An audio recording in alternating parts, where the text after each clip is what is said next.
Everyone, আমাকে একটু জানাবেন যে আমার স্ক্রিনটা দেখা যাচ্ছে কিনা। আচ্ছা, তো স্ক্রিনটা কি দেখা যায়? জি ভাই, দেখা যাচ্ছে। আচ্ছা, কি অবস্থা সবার? আজকে কি নতুন কেউ আছি? রেগুলারলি নতুন থাকলে প্রবলেম আসলে। প্রথম থেকে আজকে পর্যন্ত আছি এমন কেউ যদি একটু রিভাইজ করতাম যে আমরা অ্যাজ অফ নাও কতটুকুন কি ক্লাস করেছি, কেউ কি বলতে পারবো? আজকে প্রবলেম আমাদের ফোর্থ ক্লাস যাচ্ছে। So anyone who is attending my class from the very first one, কেউ বলতে পারবো আমরা কতদূর কি করতে পারছি? আমরা ভাই আসলে দুইজনে অ্যাডভান্টেজ, দুইটা পার্ট থাকে। হ্যাঁ, যে কোনো একজন একটু বলতে হবে, এট দ্য সেম টাইম দুইজন বললে আসলে ভয়েস শুনতে পারবো না। অ্যাডভান্টেজ ডিসঅ্যাডভান্টেজ করানো হয়েছিল, হুম হুম, কনক্লুশন বাকি ছিল আর কি। এক্স্যাক্টলি শাওন ভাই, থ্যাংক ইউ। আচ্ছা, কনক্লুশন করা হবে ভাইয়া। জি জি, কনক্লুশন করা হবে। তো আমরা যে এসেটা লিখতেছিলাম ওই এসেটার কনক্লুশন আমরা করে ফেলবো। তো আজকে আমাদের মোটামুটি অ্যাডভান্টেজ ডিসঅ্যাডভান্টেজ এসে শেষ হয়ে যাবে। তো এরপর থেকে আমাদের অ্যাডভান্টেজ ডিসঅ্যাডভান্টেজ এসে যেটাই দিক না কেন, যে টপিকের উপরই দেখ না কেন, আমাদের কিন্তু পারা উচিত। আমরা সেম ওয়েতে অ্যাডভান্টেজ ডিসঅ্যাডভান্টেজ এসে করব। তো আমরা একটু দেখি যে আমরা আসলে কনক্লুশনটা কিভাবে লিখতে পারি। তো আমরা এখন চিন্তিত কি নিয়ে চিন্তিত হলো আমরা কিভাবে আমাদের অ্যাডভান্টেজ ডিসঅ্যাডভান্টেজ এসেটার কনক্লুশনটা লিখতে পারি। তো কনক্লুশন লিখতে গেলে আমাদের একটা ফ্রেজ দিয়ে আমরা সাধারণত শুরু করব লেখাটা। সেটা হতে পারে to wrap up, wrap up মানে শেষ করা। লিখতে হতে পারে সেটা টু কনক্লুড, টু কনক্লুড মানেও শেষ করা। বা হতে পারে ইন কনক্লুশন। তো যেটাই হোক না কেন প্রবলেম নেই, আপনি চাইলে টু র্যাপ আপ দিয়ে শুরু করতে পারেন, আপনি চাইলে টু কনক্লুড দিয়ে শুরু করতে পারেন, আপনি চাইলে ইন কনক্লুশন দিয়েও শুরু করতে পারেন। It is entirely up to you, আপনি কি দিয়ে শুরু করতেছেন। তো এই ফ্রেজ গুলার যে কোনো একটা দিয়ে আপনি শুরু করবেন। আর আরেকটা জিনিস যেটা মাথায় রাখতে হবে, আমি কনক্লুশনে লিখবোটা কি, আমি তো জানি যে আমি কিভাবে ইন্ট্রোডাকশন লিখবো 3টা স্টেপে, আমি জানি কিভাবে আমি আহ, লিখবো, বডি প্যারাগ্রাফ 1 লিখবো, কিভাবে আমি বডি প্যারাগ্রাফ 2টা লিখবো। আমি সবকিছু জানি, কিন্তু আমার এখন কোশ্চেন যে ভাই আমি ইন্ট্রোডাকশন বা কনক্লুশনটা যে লিখবো, এটা আসলে আমি কিভাবে লিখতে পারি। তো কনক্লুশনটা লেখার জন্য আপনাকে যেটা করতে হবে, আপনি অ্যাজ অফ নাও এখন পর্যন্ত এসেতে যে জিনিসগুলো বলে এসেছেন জাস্ট ওই জিনিসগুলাই একটু সামারাইজ করবেন। অ্যাজ অফ নাও আপনি আপনি যে জিনিসটা বলে এসেছেন ওই জিনিসগুলাই একটু সামারাইজ করার চেষ্টা করবেন। ঠিক আছে? অলরাইট, আমরা একটু লিখে ফেলি, লিখে ফেললে আসলে বুঝতে পারবো জিনিসটা। তো একটু আমার সাথে সাথে লিখবেন, ডেফিনেটলি খাতা কলম সাথে নিয়েই বসবেন। তো আমি ধরেন কথার কথা আমি লিখলাম ইন কনক্লুশন। আমি টু র্যাপ আপ চাইলেও দিতে পারতাম, টু কনক্লুড চাইলেও দিতে পারতাম, বাট আমার ভালো লাগতেছে ইন কনক্লুশন দিতে। দ্যাটস ওয়াই আমি ইন কনক্লুশনটা দিলাম। তো ইন কনক্লুশন আমি এভাবে বলবো যে যদিও বা ট্যুরিজমের অনেক ডিসঅ্যাডভান্টেজ আছে, সেটা হতে পারে ডিস্ট্রাকশন ইফেক্টস, অথবা হতে পারে ক্রাইম রেট বেড়ে যাওয়া, এর সাথে এর অনেক পজিটিভ দিকও আছে যেটা আমাদের ট্যুরিজম প্রোভাইড করে। এই কথাটাই আমি জাস্ট এখানে বলবো। তো দেখেন, ইন কনক্লুশন, দো tourism has plenty of, একটু খেয়াল করেন এখানে প্রচুর এই কথাটা যদি আমরা ইংলিশে বলতে যাই, প্রচুর, বাংলায় যেটাকে আমরা বলি প্রচুর, এই কথাটা যদি আমরা ইংলিশে বলতে চাই আমরা অনেকভাবে বলতে পারি। আমরা যদি চাই আমরা বলতে পারি, আমি মাত্র যেমনটা লিখলাম প্লেন্টি অফ, যেটার মানে প্রচুর। আপনি যদি প্লেন্টি অফ ভালো না লাগে আপনি বলতে পারেন প্লেথোরা অফ। যদি আপনার এটাও ভালো না লাগে আপনি বলতে পারেন অ্যাবান্ডান্ট।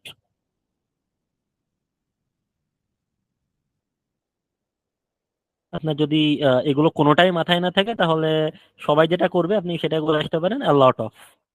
বাট আমি পার্সোনালি সাজেস্ট করব এই লট অফটা ইউজ করবেন না। কেন? কারণ এটা অনেক ক্লিশে একটা জিনিস, এটা অনেক সস্তা, বা এটা সবাই ইউজ করবে। লট অফ বলতে প্রচুর বোঝায়, এটা মোটামুটি আমরা সবাই জানি।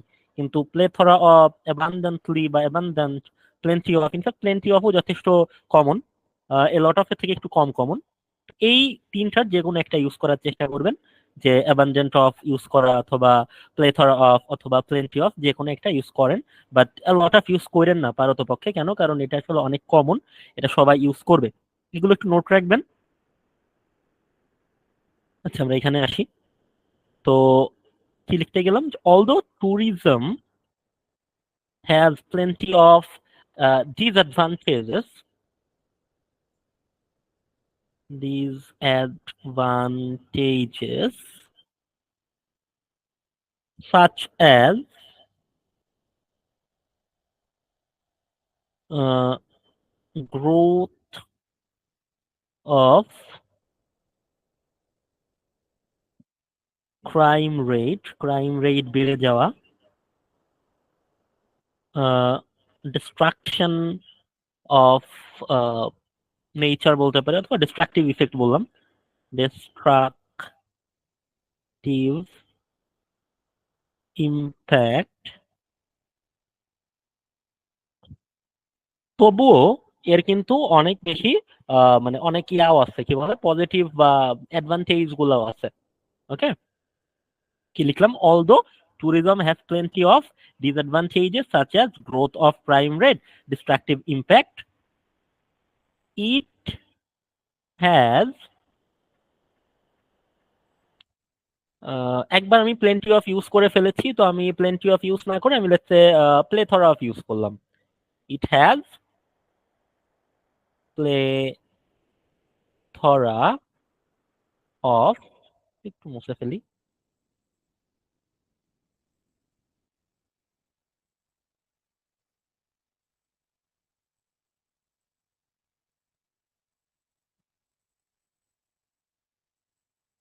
it has plethora of advantages, advantages, প্লেথরা of advantages গুলোর মধ্যে কোনগুলা, যেমন আমরা বলতে পারি যে ইট provides large number of job opportunities, at the same time it has a very positive impact on our economy. Advantages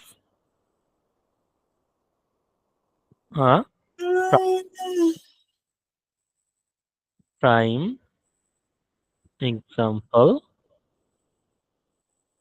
is mm,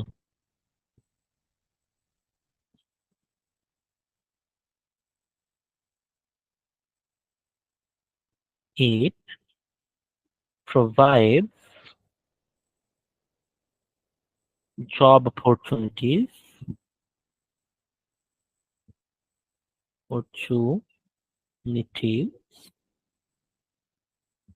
for people. তো এই পর্যন্তই আপনার কনক্লুশনটা রাখলে হয়ে যাবে, দ্যাট ইজ এনাফ কনক্লুশনের দিক থেকে যদি চিন্তা করেন।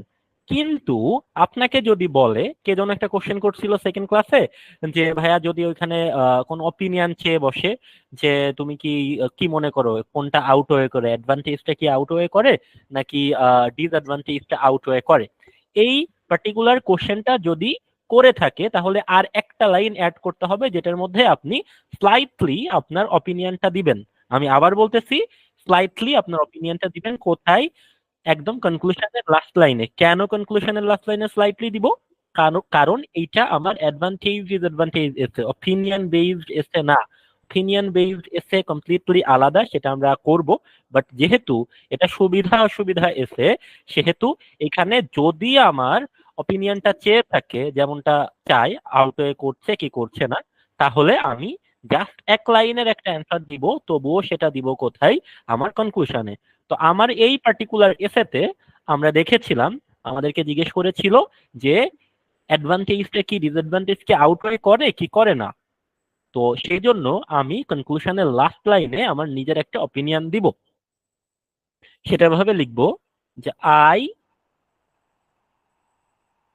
Believe that, I believe that these benefits,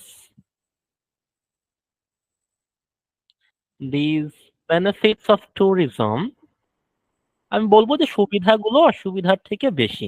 These benefits of tourism, ছাড়িয়ে যায়, ছাড়িয়ে যাওয়ার ইংলিশ কি, আউটওয়ে,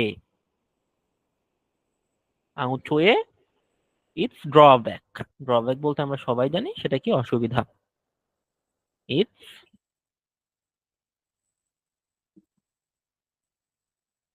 ড্রব্যাকস। তো এইটাই হলো আমার কনক্লুশন।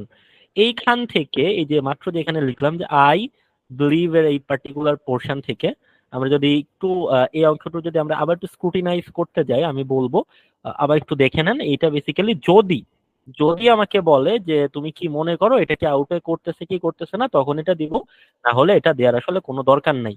যদি না চাই তাহলেও যদি আপনি দিয়ে দেন তাহলেও কিন্তু ওরা আপনাকে পেনাল্টি দিবে। তো এরকমটা ভাবার কোনোই কারণ নাই যে ঠিক আছে চাই নাই তো কি আমি একটু দিয়ে দেই, এতে হয়তো বা টিচার খুশি হতে পারেন।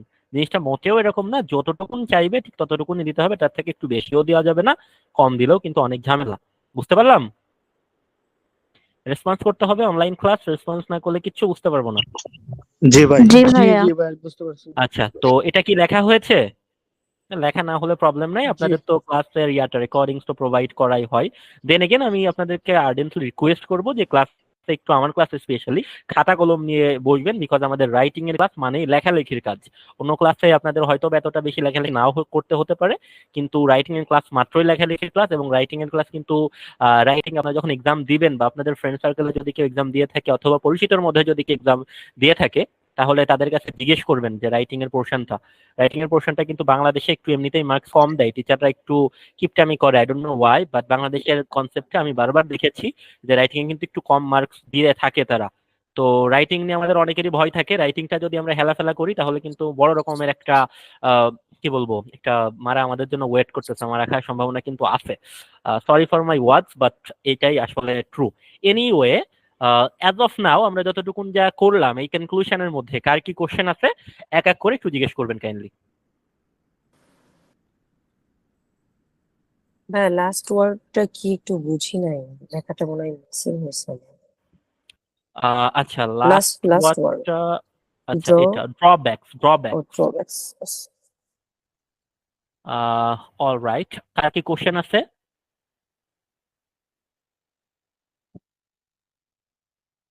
না ভাইয়া।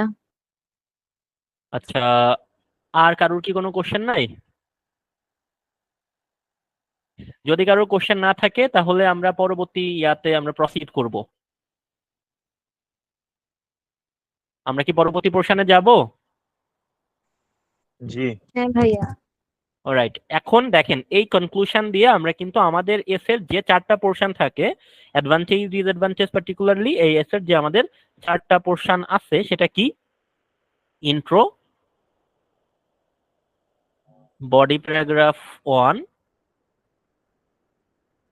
বডি প্যারাগ্রাফ 2 এবং কনক্লুশন।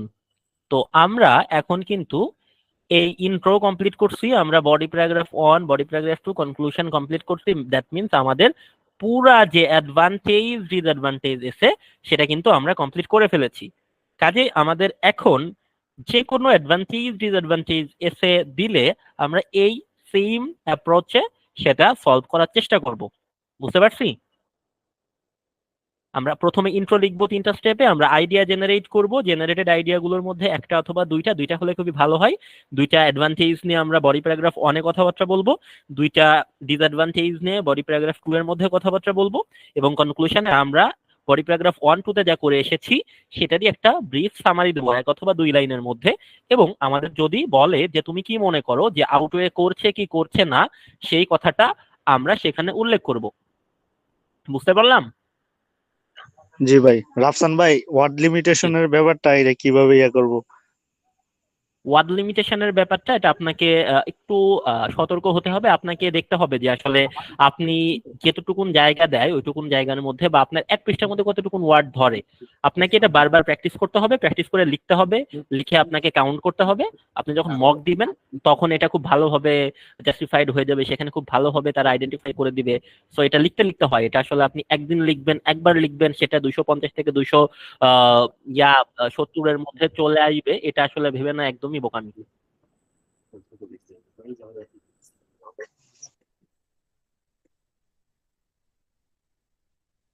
আচ্ছা, আর কার কি কোশ্চেন আছে? হ্যালো জি বলুন। স্যার, রাইটিং পার্ট অ্যানালাইসিসের জন্য কি কোনো ওয়েবসাইট কি আছে? রাইটিং পার্ট অ্যানালাইসিসের জন্য ওয়েবসাইটের উপর ডিপেন্ডস করতে আমি পার্টিকুলারলি বলবো না কেন, কারণ ওয়েবসাইটে এগুলো এআই দিয়ে ইয়া করে আপনাকে জাস্ট ওটা চ্যাট জিপিটির হাতে ধরাই দিবে, ওইখানে ছোটখাটো যে ইয়া হবে ওইগুলো নিয়ে তারা কথাবার্তা বলবে। আচ্ছা, আপনাদের রাইটিং এর অ্যানালাইসিস করার জন্য প্রবলেম নাই, আমরা আমরা এটা করে দিব। আপনি লিখে আপনি পার্সোনালি আমাকে হোয়াটসঅ্যাপে এটা ছবি তুলে সুন্দর মতন যাতে দেখা যায়, দেখে যাতে আমি ইয়া করতে পারি, আপনি কষ্ট করে একটু লিখে যতটাই হোক, একটা দুইটা চারটা যেটাই লিখবেন সবাই এভরিওয়ান একটু লিখে আমাকে হোয়াটসঅ্যাপ করবেন, ঠিক আছে? তাহলে আমি ওটা দেখে দিতে পারবো আপনাদেরকে। আর আপনাদের এই রাইটিংটা চেক করার ব্যাপারে আমরা এটা নিয়ে কাজ করতেছি। আমরা দেখি এটা রাইটিং, আপনাদের পার্টিকুলারলি রাইটিং চেক করার জন্য আমরা ফোন দ্যাট, আপনাদের আপাতত এটা নিয়ে চিন্তা করা লাগবে না অ্যাজ অফ নাও। আপনারা যেটাই লিখেন না কেন, যেমন অ্যাডভান্টেজ ডিসঅ্যাডভান্টেজ শেষ করে ফেললাম, আমি এখন আপনাদেরকে হোমওয়ার্ক দিব। তো এই হোমওয়ার্কটা নেক্সট ক্লাসে আমাকে দেখাইতে হবে, নেক্সট ক্লাসের মধ্যে আর কি।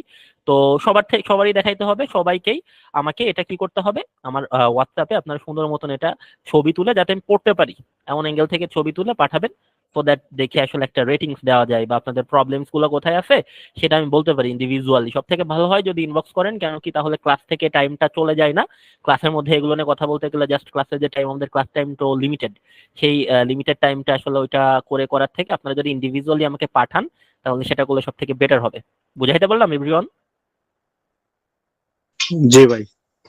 আচ্ছা, তো অ্যাজ অফ নাও এইভাবেই আমাদের আগাইতে হবে। আর আপনাদের রাইটিং স্ক্রিপ্ট চেক করার জন্য আলাদা করে লোকজনের ব্যবস্থা করা বা ওইগুলো ডেফিনেটলি আমরা লুকিং ফরওয়ার্ড টু করতেছি, আপনাদের টাইম মতো আমরা জানিয়ে দিব। তো অ্যাজ অফ নাও এটা করলেই বেটার হবে।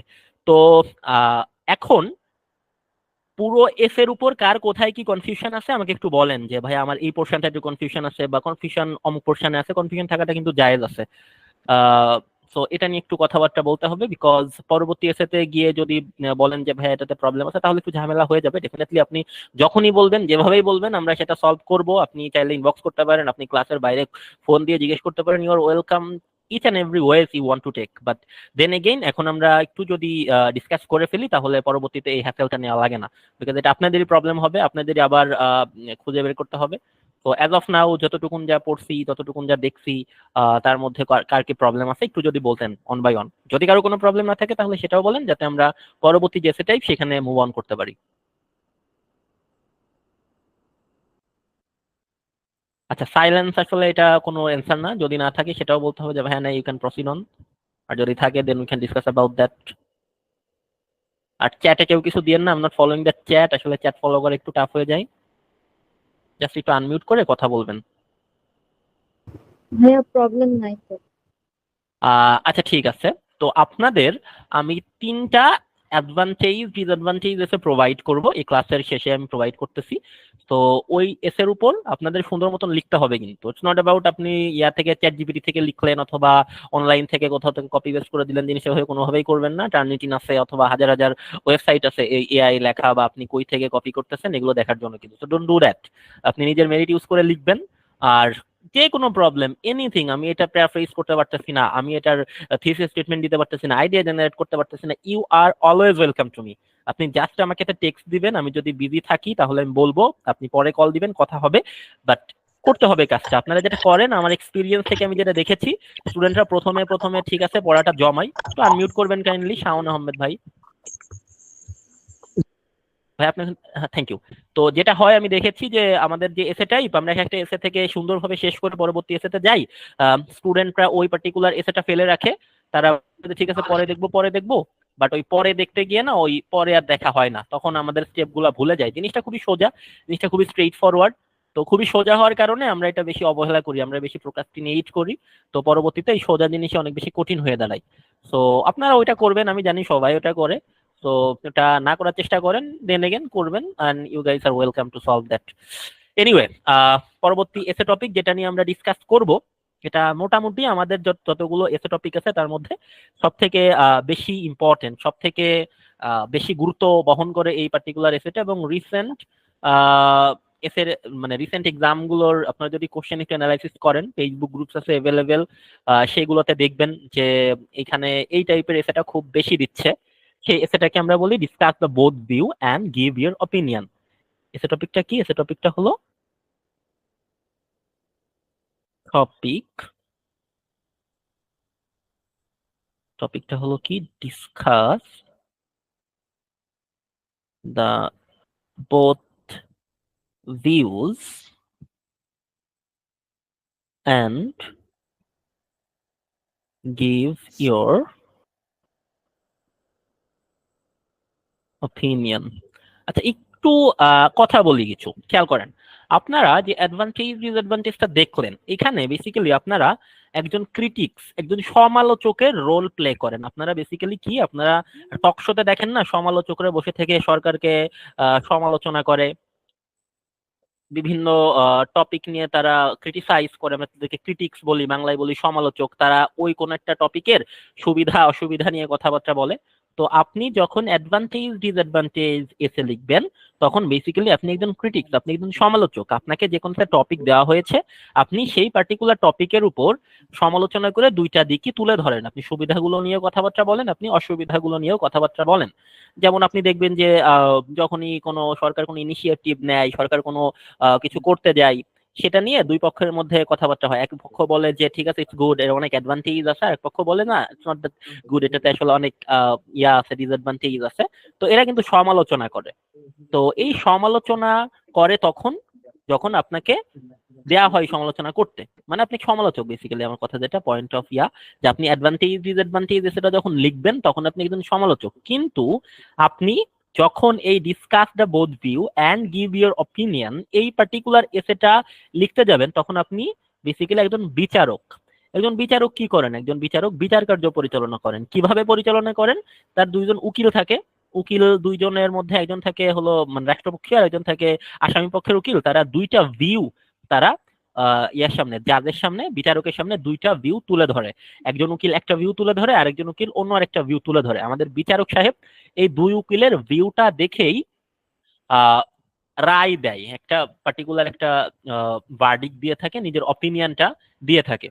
তো এইখানে আপনি ঠিক সেই সেম কাজটা করেন। আপনি কি করেন? আপনি বোথ যে ভিউটা আছে, সেই বোথ ভিউটা দেখেন, যেমনটা একজন বিচারক দেখে থাকে দুই উকিলের যুক্তিতর্ক, এবং পরবর্তীতে বিচারক যেভাবে অপিনিয়ন দেয়, বিচারক যেভাবে রায় দেয়, ভার্ডিক্ট দেয়, ঠিক একইভাবে আপনি নিজের অপিনিয়নটা দেন। তো এইখানে বেসিক্যালি আপনি একজন বিচারকের রোল প্লে করেন। ঠিক আছে? আমাদের অ্যাডভান্টেজ ডিসঅ্যাডভান্টেজ এসেতে চারটা সেগমেন্টে আমরা ভাগ করতাম। আমরা চারটা স্টেজে লিখতাম। ইন্ট্রো লিখতাম, বডি প্যারাগ্রাফ 1, বডি প্যারাগ্রাফ 2 এবং কনক্লুশন। কিন্তু এই particular essay discuss the both view and give your opinion, এই এসেতে স্টেপ চারটা না, স্টেপ হলো আরেকটা বেশি, 5টা স্টেপস এখানে আছে। এখানে টোটালি স্টেপস হলো 5টা। তো এই একটা মাত্র এসে যেখানে আপনাকে 5টা স্টেপে লিখতে হবে। বাকি এসেগুলোতে 5টা স্টেপে লেখা লাগবে না, শুধুমাত্র এই একটা এসেই আছে যেখানে 5টা স্টেপে লেখা লাগে, বাকিগুলো সব 4টা স্টেপে। তো 5টা স্টেপের প্রথম স্টেপটা কি? একটু খাতা কলম নিবেন, লিখে রাখবেন, নোট করবেন। প্রথমটা as usual, introduction.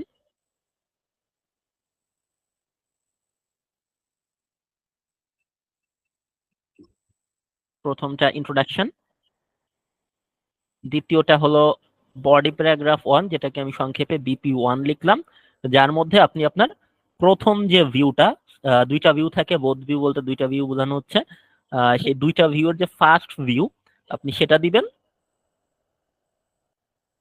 Body paragraph 2 যেটা স্টেপ 3 আর কি, সেটার মধ্যে আপনি আপনার সেকেন্ড যে ভিউটা আছে সেই সেকেন্ড ভিউটা দিবেন। বডি প্যারাগ্রাফ 3 শুধুমাত্র এই একটা এসেতে বডি প্যারাগ্রাফ 3 থাকে। তো বডি প্যারাগ্রাফ 3 তে আপনি কি করবেন? আপনি আপনার যে বিচার কার্য শেষে আপনার যে ভার্ডিক্ট, আপনার যে রায়, অর্থাৎ আপনার অপিনিয়ন যেটা, সেটা দিবেন এখানে বডি প্যারাগ্রাফ 3 তে। আর last but not the least, conclusion দিতে হবে। তো এই একটা মাত্র এসেতেই আপনাকে টোটাল 5টা স্টেপ দেওয়া লাগে। এই এসে ব্যতীত অন্য কোথাও আপনাকে 5টা স্টেপ দেওয়া লাগে না, বাকি সকল এসেতে 4টা স্টেপেই সুন্দরভাবে লেখা হয়ে যায়। এই পর্যন্ত কারো কোনো কোশ্চেন আছে? কোশ্চেন থাকলে কোশ্চেন করবেন। জি না ভাই। আচ্ছা, ভাই ঠিক আছে। ভাই 4 নাম্বার অপশনটার মধ্যে কি লিখতে হইবে? 4 নাম্বার স্টেপ যেটা বডি প্যারাগ্রাফ 3, যার মধ্যে আপনি আপনার অপিনিয়নটা দিবেন। আপনাকে অপিনিয়ন দিতে হয় advantage discuss the both view এসেতে আপনার দুইটা ভিউ তুলনা করে। যেমন আপনি বডি প্যারাগ্রাফ 1 এ ফার্স্ট ভিউ নিয়ে আলোচনা করেন, বডি প্যারাগ্রাফ 2 তে সেকেন্ড ভিউ নিয়ে আলোচনা করেন, এবং বডি প্যারাগ্রাফ 3 তে এই দুইটা ভিউ এর আলোচনা শেষে যে কোনো একটা ভিউ এর পক্ষে বা বিপক্ষে বা পার্শিয়ালি পক্ষে আপনি আপনার অপিনিয়নটা দিয়ে থাকেন। বুঝতে পারলাম?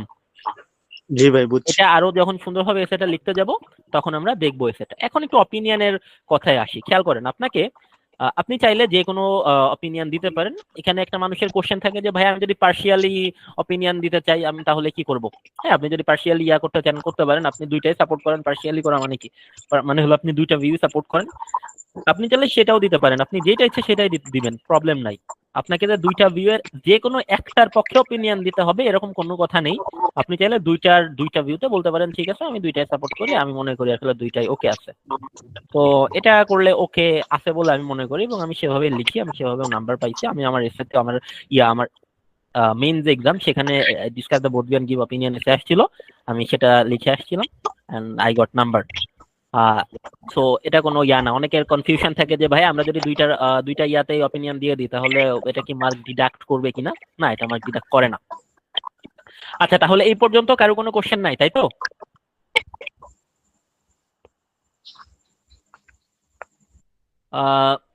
আচ্ছা ঠিক আছে, ধরে নিলাম কারো কোনো কোশ্চেন নাই।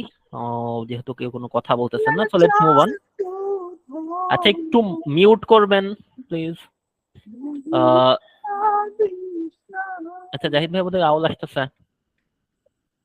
এনিওয়ে, আমরা আমাদের ইয়াতে ফিরে আসি। আমরা অ্যাডভান্টেজ ডিসঅ্যাডভান্টেজ এটা যেভাবে লিখেছি ঠিক সেম একই ভাবে আমরা একটা টপিক নিব। সেই টপিকের উপর আমরা প্রথমে ইন্ট্রো লিখবো, তারপরে বডি প্যারাগ্রাফ 1 লিখবো, তারপরে বডি প্যারাগ্রাফ 2 লিখবো এবং এভাবে আমরা এটা কন্টিনিউ করব। ঠিক আছে? তো আই গেস এটা নিয়ে কারো কোনো প্রবলেম নাই। তো let's pick a topic and let's have a discuss on that. Anyway, আমি একটা টপিক আইডেন্টিফাই করতেছি এন্ড আমরা এটা নিয়ে কথাবার্তা বলার চেষ্টা করব। অলরাইট।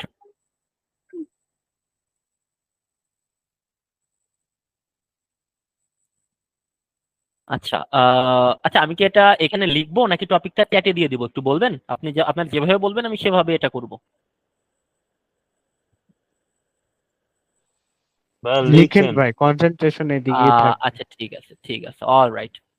আমি ওটাই পার্সোনালি এক্সপেক্ট করতেছিলাম। দেন এগেন কেউ কেউ বলে যে ভাই একটু চ্যাটে দিয়ে দেন, বাট আমি চ্যাট ফলো করি না। আপনারা একটু কাইন্ডলি এটা একটু মেনটেন করবেন। আমি ক্লাস শেষে দেখি যে অনেকে চ্যাটে অনেক কোশ্চেন করে রাখছে, এটা করলে আসলে একটু ঝামেলা হয়ে যায়। At the same time chat follow করা একটু কষ্টকর। তো জাস্ট একটু নিজেকে আনমিউট করে কোশ্চেন করবেন, তাহলেই আই গেস ভালো হবে। ঠিক আছে, আমি টপিকটা লিখতেছি, একটু দেখেন।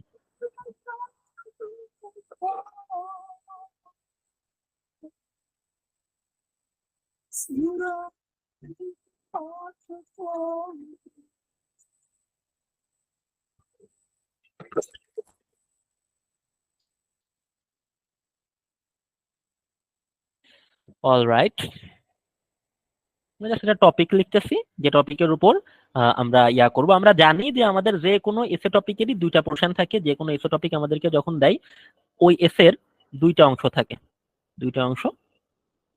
দুইটা অংশের একটা অংশ যেটাকে আমরা বলতে পারি উদ্দীপক। আপনাদের বোঝার সুবিধার্থে আমি বলতেছি উদ্দীপক, আদতে কিন্তু ওটাকে উদ্দীপক বলা হয় না। বাট আপনি জাস্ট ধরে নেন ওটা উদ্দীপক। ওটাকে কি বলা হয় কি না বলা হয় ওটার সাথে আপনার কোশ্চেন অ্যান্সার করার কোনো সম্পর্ক নাই। জাস্ট আপনি বোঝার সুবিধাতে লিখে রাখেন উদ্দীপক, ওটা আপনার জন্য উদ্দীপক। উদ্দীপক দেখে আপনাকে কাজ করতে হবে।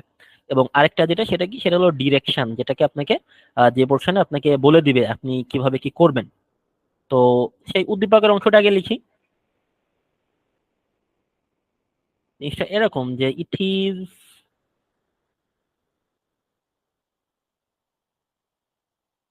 commonly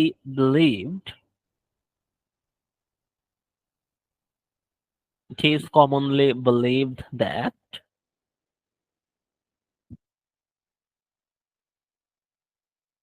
nowadays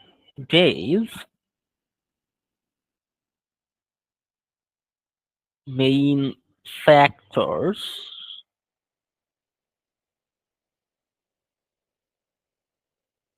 that affect, আচ্ছা এফেক্ট বলতে কি বুঝি আমরা কি কেউ জানি? কি একটু বলেন তো, জানা উচিত। Effect is a very very common একটা ওয়ার্ড। তো এফেক্টের মিনিং আমরা সবাই জানি। একটু বলেন তো কেউ একজন এফেক্ট বলতে আপনারা কি? প্রভাবিত করা। প্রভাবিত করা। আচ্ছা, ইফেক্ট মানেও তো প্রভাবিত করা, ইমপ্যাক্ট মানেও তো প্রভাবিত করা। দুইটা মানে কি কোনো ডিফারেন্স আছে? আচ্ছা। একটু বলেন তো। গ্রামাটিক্যাল ঝামেলা আছে। গ্রামাটিক্যাল ঝামেলা আছে, গ্রামাটিক্যাল ঝামেলাটা কি একটু বলতে পারবেন?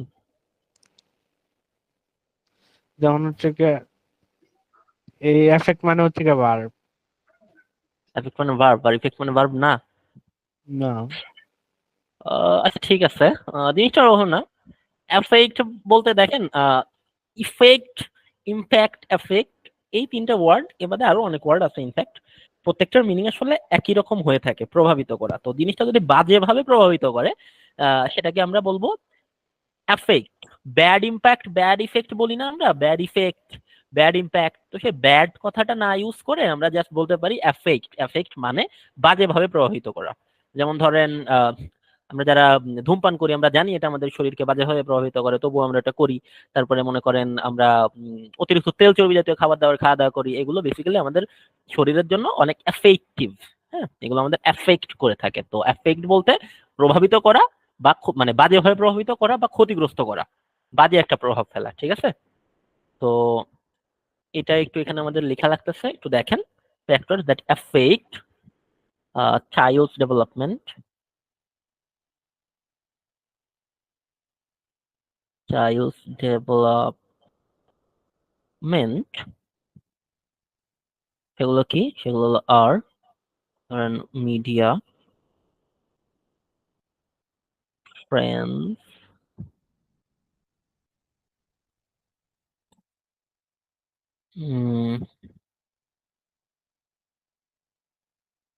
and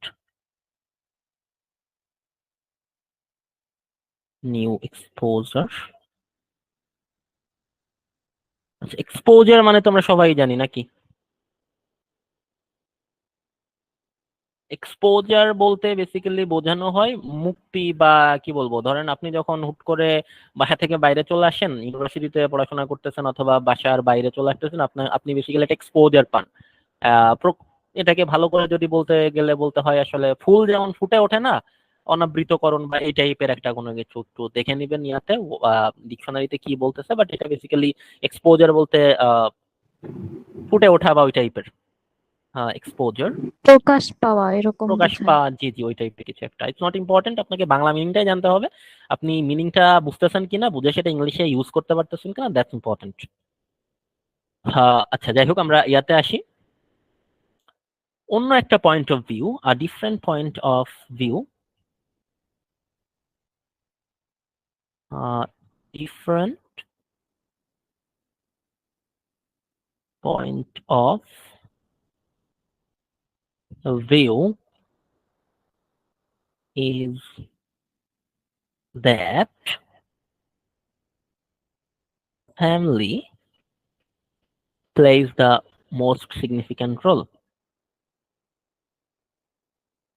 Family plays the most significant role.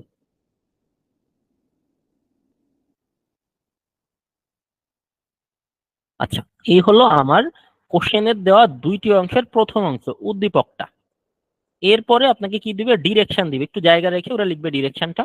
ডিরেকশনটা কেমন? ডিরেকশনটা এরকম দিবে যে discuss the both view and give your opinion, simple.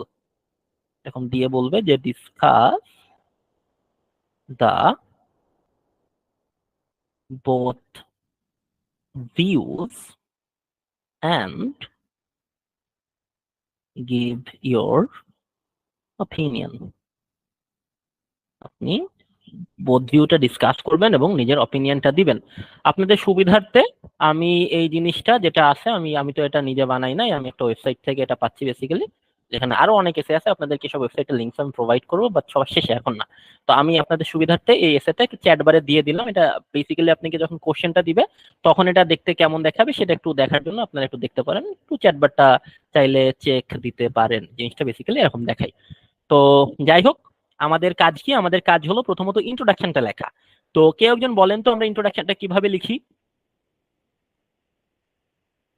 কেউ একজন একটু নিজেকে আনমিউট করেন, আনমিউট করে একটু বলেন যে ইন্ট্রোডাকশনটা আমরা এখানে কিভাবে লিখি। এখানে আমরা স্টার্টিং এ আনতে পারি most of the people think করে যেটা, হুম। এটা নিয়ে আসতে পারে। না, ইন্ট্রোডাকশন লেখার কয়টা স্টেপ আছে? আমরা তো স্টেপ বাই স্টেপ আগাই, তাই না? আচ্ছা আচ্ছা। 3টা স্টেপ আছে ভাইয়া। 3টা স্টেপ কি কি জানো? ফার্স্টে হচ্ছে ও একটা জেনারেলাইজড লাইন থাকে, আচ্ছা একটু লিখে তারপর ফেলেন, দাঁড়ান হচ্ছে দাঁড়ান দাঁড়ান, আপনি বলেন আর আমি লিখে, একটা জেনারেলাইজ লাইন, জেনারেলাইজ লাইন। আচ্ছা তারপর একটা তারপর হচ্ছে paraphrasing the question. Question paraphrasing, question প্যারা, আপনাদের বোধহয় আজকে প্যারাফ্রেজ নিয়ে জাহিদ ভাই ক্লাস ক্লাস নিলেন। আচ্ছা গেল কোশ্চেন প্যারাফ্রেজিং, দ্য লাস্ট স্টেপটা কি? Thesis statement. Thesis statement, thesis statement, very good of you. আচ্ছা, তো এই যে তিনটা স্টেপ, এই তিনটা স্টেপে আমরা সকল লেকচার ইন্ট্রোডাকশনে লিখে থাকি, আমরা অ্যাডভান্টেজ ডিসঅ্যাডভান্টেজ ওই তিনটা স্টেপ ফলো করে লিখছি, এখানেও আমরা ঠিক সেম কাজটাই করব। তো চলেন আমরা এটা শুরু করি। প্রথমে আমরা একটা জেনারেল স্টেটমেন্ট দিব। আচ্ছা আমরা এখানে জেনারেল স্টেটমেন্ট কি দিতে পারি একটু বলেন তো কেউ একজন, এটা কোন টপিক নিয়ে কথাবার্তা বলতেছে একটু দেখেন তো। এখানে আমার উদ্দীপকটা দেখতে হবে, উদ্দীপকে কি বলতেছে, it is commonly believe that, এটা সাধারণত বিশ্বাস করা হয় যে nowadays main factors that affect child development, বর্তমানে যে জিনিসটা সব থেকে বেশি বাজেভাবে প্রভাবিত করে একটা বাচ্চা ডেভেলপমেন্টের জন্য, সেটা কি? সেটা হলো media, friends and new exposure. New exposure বলতে আসলে একটা বাচ্চা যখন হুট করে বড় হয় আর কি, হুট করে না বেসিক্যালি, যখন বড় হয় তখন আপনাকে যদি হুট করে ইন্টারনেট ধরায় দেন হাতে, অথবা বাইরে যাইতে দেন, লেটস সে কোচিং এ যাচ্ছে, সেখানে নতুন একটা এক্সপোজার পাচ্ছে, বাইরে যাচ্ছে একটা এক্সপোজার পাচ্ছে, এটাকে বোঝানো হচ্ছে আর কি। আরেকটা ডিফারেন্ট পয়েন্ট অফ ভিউ হলো যে ফ্যামিলি সব থেকে বড় ভূমিকা পালন করে, মানে একটা বাচ্চা ডেভেলপমেন্টের জন্য দুইটা দিক আছে, একটা হলো তার বন্ধু বান্ধব অথবা সে কাদের সাথে মিশতেছে, কোন বইটা পড়তেছে, কোন কার্টুনটা দেখতেছে বা কোন সিনেমাটা দেখতেছে, এটা একটা জিনিস, কোন গানটা শুনতেছে এটা একটা জিনিস, এটা বড় ভূমিকা পালন করে, এটা একদল মানুষ মনে করতেছে। অন্য আরেকদল মানুষ মনে করতেছে না ভাই আসলে ব্যাপারটা ওরকম না, বাচ্চারা কি মুভি দেখতেছে নাকি কার সাথে মিশতেছে নাকি কি করতেছে ওইটা না, বাবা মা যেটা বোঝাচ্ছে বা যেটা শেখাচ্ছে, ফ্যামিলিতে যেটা শেখাচ্ছে, দ্যাটস ইম্পর্টেন্ট, এটা আসলে বাচ্চার ডেভেলপমেন্টে সব থেকে বড় ভূমিকা রাখে। এই হলো দুইটা ভিউ। তো এই দুইটা ভিউর উপর বেস করে জেনারেলাইজ লাইনটা কি দেওয়া যায় কেউ বলতে পারবেন? লুবনা আহমেদ আপু, আপনি একটু বলতে পারবেন?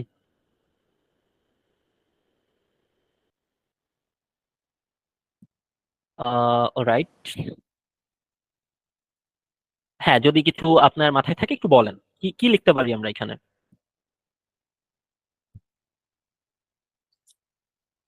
হ্যাঁ, এখানে আমরা আমি যেটা মানে স্টার্টিং এ বলতে চাচ্ছিলাম যেটা, হুম। আম, আপনি কিন্তু অলরেডি বলে ফেলছেন যে সবচেয়ে মেন ফোকাসিং যে ইয়েটা হচ্ছে সেটা হচ্ছে মিডিয়া হতে পারে, আর না না আমি ওটা সমাজ। জিজ্ঞেস করি না, আমি আপনাকে জিজ্ঞেস করতেছি যে আচ্ছা, জেনারেলাইজ ইন্ট্রোডাকশন কি হতে লাইন, পারে? যে না না আচ্ছা আচ্ছা, জেনারেলাইজ লাইন হিসেবে আমি কি দিতে পারি সেটা কি বলতে পারবেন? বলতে পারি most of the people think hmm. Important part of the learning system যেটা ক্ষতিগ্রস্ত হচ্ছে, এরকম নিয়ে আসতে পারে। আমি বোধহয় পারছি না ভাইয়া। আচ্ছা ঠিক আছে, আহ, নো ইস্যুস, মানে ভেরি ফার্স্ট টাইম আপনি চেষ্টা করছেন, that's great thing, hats off to you, আপনি চেষ্টা করছেন, চেষ্টা করাটা অনেক ইম্পর্টেন্ট, পারা না পারাটা অনেক পরে। চেষ্টা করতে করতে একসময় ডেফিনেটলি অনেক ভালো পারবেন, আমার থেকে অনেক ভালো পারবেন ইনশাল্লাহ। Anyway, part from Lubna Ahmed আপু, আর কেউ কি পার্টিসিপেট করবেন? যে কেউ করতে চাইলে just unmute yourself and speak out.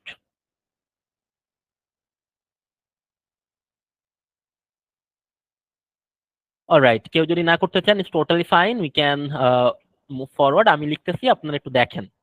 R recording দিয়ে দেওয়া হবে, সেই জন্য ক্লাসটা আমি লিখবো না, খাতায় করব না, এটা করেন না, এটা করলে আসলে পরবর্তীতে ধরা খাবেন, বিলিভ মি। এটা আসলে হয় না, ওই পরের জন্য ফেলায় রাখলে এটা জীবনেও হয় না। মানে being a student my self, আমি জানি, আমি নিজেও পরের জন্য ফেলায় রাখি, পরের জন্য ফেলায় রাখলে এটা জীবনেও করা হয় না। আচ্ছা যাই হোক, চলে আসি এখানটাতে। তো আমি এখানে লিখতে পারি এইভাবে যে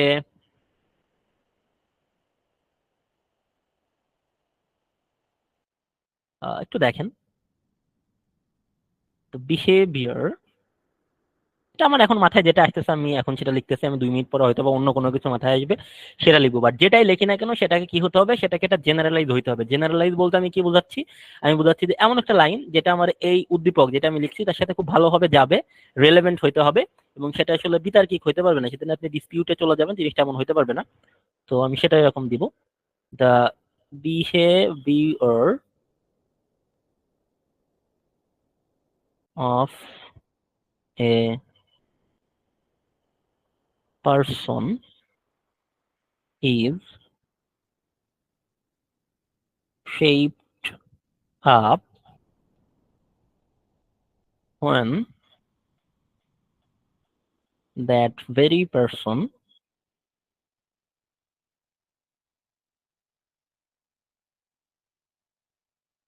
was a child। আমি কি বললাম, একটা মানুষের বিহেভিয়ার বেসিক্যালি সে বড় হয়ে কোন ধরনের বিহেভ করবে কি করবে না সেটা সে যখন ছোট থাকে, বাচ্চা থাকে, উম, তখনই এটা শেপ আপ হয়, তখনই সেটা গড়ে ওঠে। তো এটা তো স্বাভাবিক একটা কথা, একটা বাচ্চা একটা মানুষ, আমি আমি কতটুকুন ভালোভাবে আপনাদের সাথে ব্যবহার করব বা কতটুকুন খারাপভাবে ব্যবহার করব সেটা আমাকে ছোটবেলায় যেভাবে বড় করা হয়েছে ছোট থেকে সেটার উপর ডিপেন্ডস করবে। তো সেই জন্য আমি এটাকে জেনারেল লাইন দিলাম। তো আমার কাছে এটা মনে হচ্ছে এটা বিতার্কিক না। এখন আপনি যদি একটু বিতর্ক শুরু করেন তাহলে কিছু করার নাই। আপনার নিজের কাছে যদি মনে হয় যে এটা বিতার্কিক না বা টু সাম এক্সটেন্ট মনে বোঝাতো যায় যে কতটুকুন এটা বিতর্কিত হতে পারে বা কতটুকুন বিতর্কিত না, এখানে কোনো স্টেটমেন্ট দিতে যাবেন না। কোনো স্টেটমেন্ট দিতে গেলে আপনাকে স্টেটমেন্টটা জাস্টিফাই করে আসা লাগে। আপনি যে স্টেটমেন্টটা দিবেন সেই স্টেটমেন্টের পক্ষে বিপক্ষে কথা বলে আসা লাগে। তো এখানে কোনো স্টেটমেন্ট না দিয়ে কোনো জাস্ট একটা জেনারেলাইজ কথা বলে দিবেন যেটা আমার এই টপিকের সাথে ভেরি মাচ রেলেভেন্ট। ইররিলেভেন্ট কথাবার্তা বললে কিন্তু এখানে আপনাকে নাম্বার দিবে না। তো আমি জেনারেলাইজ লাইন যেটা সেটা আমি কভার আপ করে ফেলছি। এরপর আমি কি লিখবো, কোশ্চেন প্যারাফ্রেজিং যে পার্টটা আমি সেখানে আসবো। তো এখানে আমি লিখি it often held that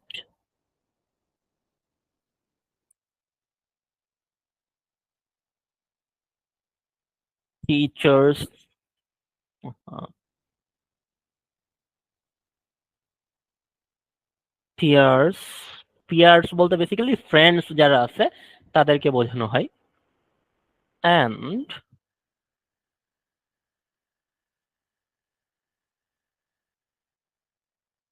the media have a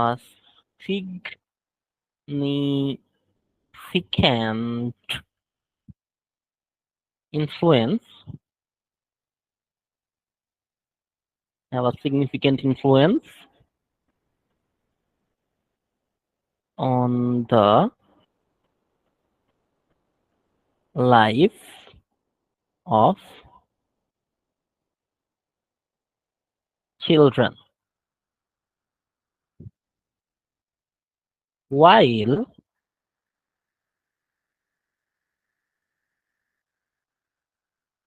some people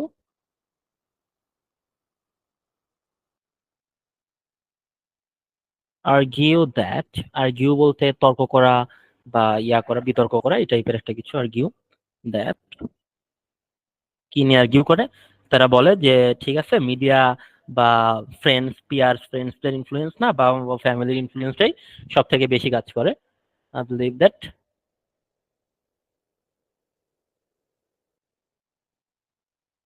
parents influence একবার ব্যবহার করে ফেলেছি, তো আমি ইম্প্যাক্ট ব্যবহার করি। ইম্প্যাক্ট দেয়ার, আমি এখন একটা ওয়ার্ড ইউজ করতেছি সেটা হলো অফস্প্রিং। আচ্ছা, অফস্প্রিং বলতে কি বুঝি, কেউ কি বলতে সন্তানাদি। পারবো? এক্স্যাক্টলি, সন্তানাদি, অফস্প্রিং, যেমন আমরা আমাদের বাবা মার সন্তানাদি। তো offspring in more critical ways। তো এই যে ক্রিটিক্যাল ওয়েজ, এই পর্যন্ত আমি আমার যে সেকেন্ড স্টেপ যেটা আমরা করি কোশ্চেন প্যারাফ্রেজিং, সেই কাজটা কিন্তু আমি করে ফেললাম। তো আমার 3টা স্টেপের মধ্যে I have done with my 2 steps. The last one thesis statement, যেটার মধ্যে আমি ডিফাইন করে দিই যে আমার এই এসেটা আমি কি করতে যাচ্ছি। থিসিস স্টেটমেন্টের মধ্যে আমি কি করি, থিসিস স্টেটমেন্টের মধ্যে আমি বলে দিই যে আমি এই এসেটার মধ্যে কি করতে যাচ্ছি।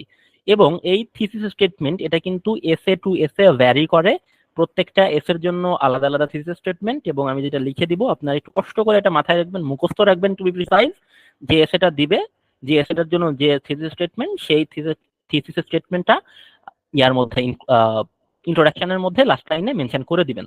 তো এই পার্টিকুলার এসের জন্য থিসিস স্টেটমেন্টটা কেমন দেখায় একটু দেখেন। দিস এসে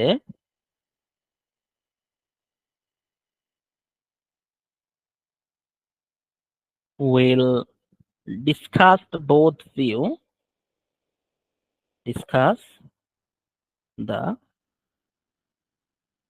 both views and will argue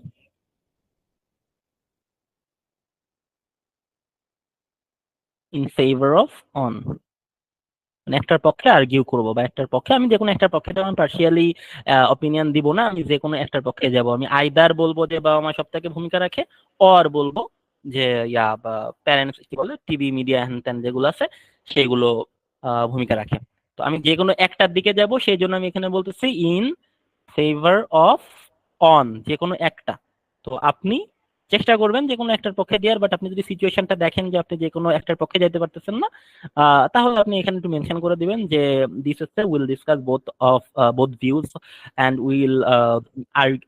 I will give my opinion. এটা আপনি সিম্পলি বলে দিতে পারেন যে and I will give my opinion. আপনি কোনটার পক্ষে কোনটার ফেভারে যাবেন কি না যাবেন সেটা না লিখে আপনি জাস্ট যদি চান আপনি এন্ড এর পরে লিখে দিতে পারেন যে I will give my opinion. তো এই যে এইটুকুনি হলো বেসিক্যালি আপনার এই discuss the both view and give opinion এই এস এর ইন্ট্রোডাকশনটা। ঠিক আছে রাফসান ভাই, জি ভাই। প্যারাফ্রেজিং ব্যাপারটা একটু একটু বুঝে বললেন আর কি, ব্যাখ্যা করে।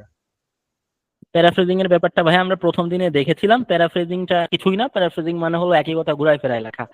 আপনি একটু দেখেন এখানে আমি প্যারাফ্রেজ করছি কি, আমরা কোশ্চেনে যেটা দেওয়া ছিল সেটাই প্যারাফ্রেজ করছি। কোশ্চেনের উদ্দীপকটা যদি আমরা দেখি যে মানুষ মনে করে চাইল্ডদের ডেভেলপমেন্টের জন্য, বাচ্চাদের ডেভেলপমেন্টের জন্য সব থেকে বড় ভূমিকা রাখে পিতামাতা।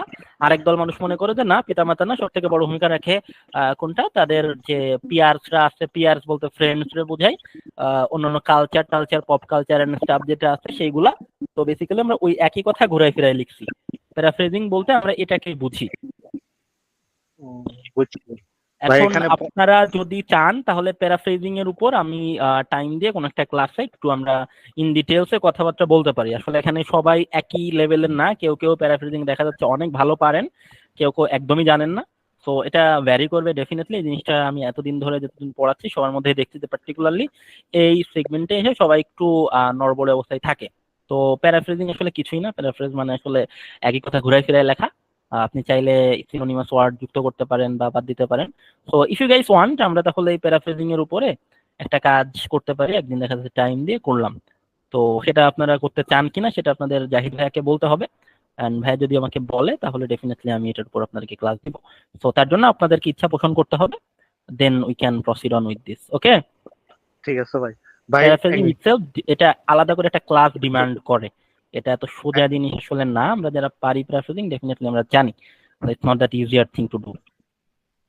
ভাই আরেকটা বিষয় হলো যে ভোকাবুলারি, যে আপনি অনেক অনেক ভোকাবুলারি দেখা গেছে আননোন আর কি, মানে অপরিচিত।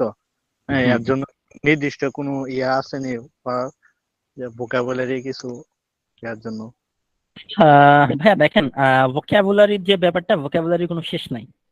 Two be very honest with you, এখানে অনেকেই আছে বিসিএস অ্যাটেম্প্ট করতেছে, অনেকেই আছে চাকরি পরীক্ষা দিচ্ছে, অনেকে আছে জিআরই এর জন্য প্রিপারেশন দিচ্ছে। তো ভোকাবুলারি আসলে কোনো শেষ নাই। আপনি যদি চান, আপনি ওয়ার্ড স্মার্ট নামে একটা বই আছে, ওই বইটা আপনি পড়তে পারেন। ওইখানে অনেক সুন্দর সুন্দর ভোকাবুলারি আছে, আপনি চাইলে ওটা পড়তে পারেন। অথবা ওয়ার্ড স্মার্ট এখানে ভার্সন 1 ভার্সন 2 দুইটাই অ্যাভেলেবল, আপনি দুইটা দেখতে পারেন।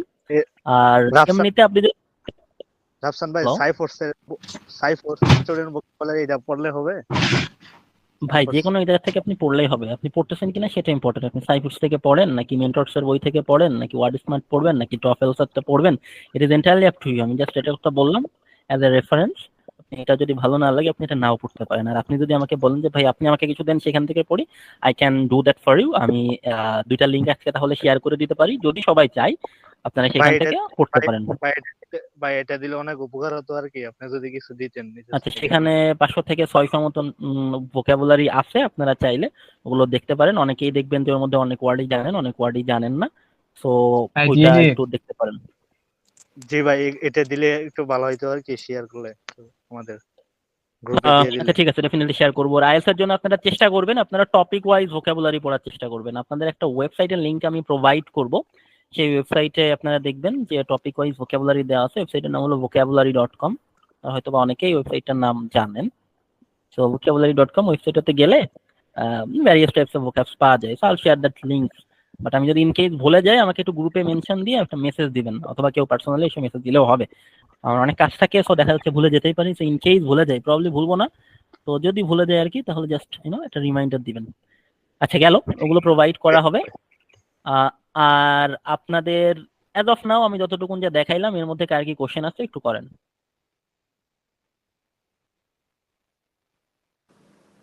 কারোর কি ভাইয়া কোশ্চেন থাকে না, নাকি ভাইয়া ইচ্ছা করে করতেছেন ভাইয়া না? রাইটিং এর ক্ষেত্রে কমন শব্দগুলো ছাড়া আর কিচ্ছু মাথায় আসে না স্যার, এটার কি হবে? এটা কমন শব্দগুলো দেখেন রাইটিং এ নাও বলতে পারেন। Days most of the people, I think, এসব ছাড়া আর কিচ্ছুটি মাথায় আসে না। আচ্ছা এগুলো কেন আমরা মাথায় আসে সেটা বলতে এই পারবেন? ক্ষেত্রে কি এগুলো করতে পারি? এক্স্যাক্টলি আমি সেটাই বলতেছি, এগুলো কেন মাথায় আসে বলো তো?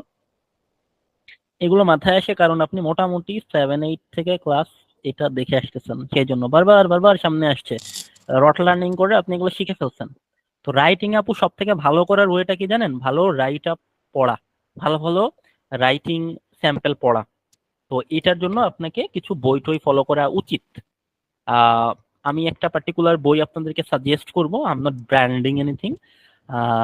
জিনিসটা হলো, আপনার মেন্টরস এর নাম সবাই শুনছেন, আমি আগে মেন্টরসে পড়াইছি বেশ কিছুদিন। সো মেন্টরস এর একটা রাইটিং এর বই আছে, এটা আপনারা যারা ঢাকায় আছেন এটা নীলক্ষেতে গেলেই পাবেন। 200 থেকে 250 টাকার মধ্যে হতে পারে। এখানে অনেক ভালো ভালো রাইট আপের এক্সাম্পল দেওয়া আছে। মেন্টরস রাইটিং বই এটার নাম। অনলাইনে প্রবাবলি অ্যাভেলেবেল নাই, বিকজ এটা মেন্টরস এর কোচিং এর বই, তো ওরা আসলে অনলাইন হিসেবে সেল করে না। তো এই বইটা আপনারা যারা ঢাকায় আছেন বা যাদের সুযোগটা আছে, এই বইটা আপনারা পড়তে পারেন। আর যাদের এই সুযোগটা নাই, এই লাক্সারিটা নাই, তারা জাস্ট অনলাইনে যাবেন, অনলাইনে গিয়ে এভাবে ব্যান্ড 8 রাইটিং স্যাম্পল লিখে সার্চ দিলেই সুন্দর সুন্দর লেখার স্যাম্পল চলে আসবে। ব্যান্ড জাস্ট যাবেন অনলাইনে, আইএলটিএস ব্যান্ড 8 রাইটিং স্যাম্পল লিখে সার্চ দিবেন। আমি একটা লিঙ্ক আপনাদেরকে দিয়ে দিব, ওইখানে গিয়ে আপনারা দেখতে পারেন। দেন এগেন আমার লিঙ্ক যদি পছন্দ না হয়, তাহলে আইএলটিএস ব্যান্ড 8 অথবা লেটস সে ব্যান্ড 9, ব্যান্ড 9 খুবই খুবই খুবই কম দেয়। রাইটিং স্যাম্পল সিম্পলি লিখে সার্চ দিবেন, তাহলে চলে আসবে। ওটা দেখে আপনারা ভালো ভালো ওয়ার্ড সামনে চলে আসবে। যেমন আপু আপনি যেমন বলতেছিলেন যে ভাই আমার এই সিম্পল সিম্পল ওয়ার্ড গুলো ছাড়া আসলে একদমই মাথায় আসে না, তো একই কথা অনেকভাবে কিন্তু বলা যায় আপু। এই একই রাইটিং এর স্টাইল আপনি দেখে আসতেছেন অনেক বছর ধরে, আপনি ক্লাস 6-7 থেকে দেখে আসতেছেন। দ্যাটস ওয়াই আপনার মাথার মধ্যে ওটা সুন্দরভাবে গেঁথে গেছে, এবং আপনি যখন নিজে থেকে প্রডিউস করতে যান, কোনো কিছু লিখতে যান, আপনার মাথা থেকে ওইটাই বের হয়। তো এখন আপনি যদি ভালো ভালো রাইটিং স্যাম্পল পড়েন, ওইখানে অনেক সুন্দর সুন্দর রাইট আপ দেখতে পারবেন, অনেক সুন্দর সুন্দর way of putting your thoughts into word. একটা কথা আছে যে putting your thought into word, আপনার মাথার মধ্যে কি চলতেছে সেই থট গুলো, putting your thoughts into words, এই যে কথাটা, এটা অনেক ইম্পর্টেন্ট একটা কথা। আপনার মাথায় যেটা চলতেছে সেটা হুবহু আপনি যদি লিখে বোঝাইতে চান, তাহলে আপনার ভোকাবুলারি যেমন সমৃদ্ধ করার লাগে, সেই একই সাথে আপনার গ্রামারের নলেজের লাগে। আর সব থেকে ইম্পর্টেন্টলি গ্রামার নলেজ আছে, আমি ভোকাবু জানি, বাট আমি তাও লিখতে পারতেছি কেন? কারণ আমি রাইটিং এর ওয়ে গুলো জানি না। এখন আমরা ডেফিনেটলি ওইটার উপর একটা ক্লাস করব, কিভাবে কি সুন্দরভাবে লেখা যায়, বাট আসলে রাইটিং এর ওয়ে গুলোর কোনো শেষ নাই। হয়তো আমি একটা ক্লাস নিয়ে সেখানে 10-20টা ওয়ে দেখাই দিতে পারি, ম্যাক্সিমাম 30-40টা ওয়ে দেখাই দিতে পারি, কিন্তু আসলে এর কোনো শেষ নাই। এর হাজার হাজার ওয়ে আছে, আপনি যত পড়বেন তত ওয়েজ আপনার সামনে খুলে যাবে। তো আমার একটা রিকোয়েস্ট থাকবে, আজকে আমি যে লিঙ্কস গুলো প্রোভাইড করব তার মধ্যে একটা থাকবে এই ভালো রাইট আপ লেখা, যেখানে পাবেন ওই একটা লিঙ্ক। তো ওইখানে ঢুকে একটু লেখাগুলো পড়বেন। আপনারা বই বই বই বলে অনেক বেশি চিন্তিত থাকেন যে ভাই রাইটিং এর জন্য কোন বইটা ফলো করবো, রাইটিং এর জন্য আদৌ কোনো বই ফলো করবো কিনা। যদি বই ফলো করতে চান, এই বইটা ফলো করতে পারেন। আর এই বইটা বাদে আমি পার্টিকুলারলি কোনো বই বলবো না। অনেকে আপনাদেরকে বলবে যে অমুকের বই ফলো করো, তমুকের বই ফলো করো, এটা তাদের পার্সোনাল ব্যাপার। আপনি যদি চান ফলো করতে পারেন, বাট আমি আমার এক্সপিরিয়েন্সে দেখছি ওইগুলো থেকে এই বইটা আমাদের বাংলাদেশি যে সকল ভাইয়ারা আছি, আপুরা আছি, তারা এটা লিখছি। আমার অনেক লেখা ওর মধ্যে আছে, আপনারা চাইলে সেটা দেখতে পারেন। এটাই। আর সব থেকে ভালো হয় কোনো বই ফলো না করে এই ইয়াটা যদি ফলো করা হয়, লিঙ্কটা যদি ফলো করা হয়, বিকজ লিঙ্কের মধ্যে আরো সব থেকে ভালো ভালো জিনিসপাতি থাকে। তো লুবনা বললাম কেন আমি সেম ওয়ার্ডস গুলা, সেম জিনিসগুলা মাথার মধ্যে থাকে আর কেন আসে। জি ভাইয়া। আচ্ছা, আর কার কোশ্চেন আছে বলেন। আমরা আজকে এই পর্যন্তই রাখবো, আমরা বডি প্যারাগ্রাফ অন্তত যাবো না। সো কোশ্চেন যার যা আছে সেটা জিজ্ঞেস করতে পারেন।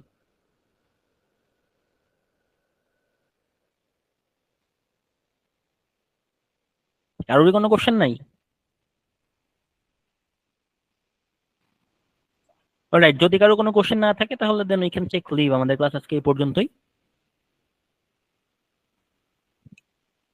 কারো যদি কোনো কোশ্চেন থাকে তাহলে করতে পারেন। I can wait up, and you guys don't any question, you guys can simply take leave.